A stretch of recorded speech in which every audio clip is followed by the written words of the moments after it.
Sell me this pen. இப்போ இந்த சிவப்பு கலர் மார்க்கர் வந்து இருக்கு. இந்த மார்க்கர் வந்து ரூ. 100. இதை நான் வந்து உங்ககிட்ட 10% லாபத்துக்கு நான் வந்து உங்கள்கிட்ட வித்துட்டேன்.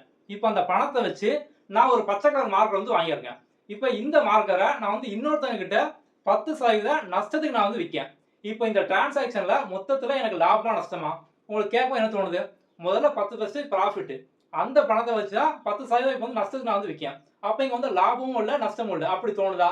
ஆனால் இப்போ ஆக்சுவலாக என்ன அப்படின்னா இந்த மாதிரி கொஸ்டின்ல 10% ப்ராஃபிட் ஆக்கி லாஸ் ஆகணும் அப்படின்னா எப்போதுமே பார்த்தோம் அப்படின்னா நமக்கு வந்து 1%. ஸோ வந்து 1% பார்த்தோம் அப்படின்னா எப்போதுமே நமக்கு வந்து லாஸாக வந்து ஆகும். எப்படி அப்படின்னு பார்த்தோம் அப்படின்னா இப்போ வந்து ரூ. 100 பேனாவா? ஸோ ரூ. 100 நான் வந்து முதல்ல உங்கள்கிட்ட லாபத்தில் ரூ. 110 எக்ஸ்ட்ரா ரூ. 10 வச்சா 10% லாபம். ரூ. 110 நான் வந்து வித்துட்டேன். அப்படிதானே? இப்போ வந்து நான் இந்த காசுக்கு இன்னொரு மார்க்கர் வந்து வாங்கினேன். இப்போ இந்த மார்க்கர் நான் வந்து 10% நஷ்டத்துக்கு நான் வந்து விற்கேன். அப்போ 110ல 10% வந்து எவ்வளவு? 11. அப்போ வந்து ரூ. 11 நான் வந்து கம்மியா வந்து விற்கேன். அப்போ 110 மைனஸ் 11 பார்த்தோம் அப்படின்னா 99. ஸோ நான் ரூ. 99 பார்த்தோம் அப்படின்னா வந்து விற்கேன். இப்போ வந்து ஆரம்பத்தில் ரூ. 100 வந்து இன்வெஸ்ட் பண்ணேன்.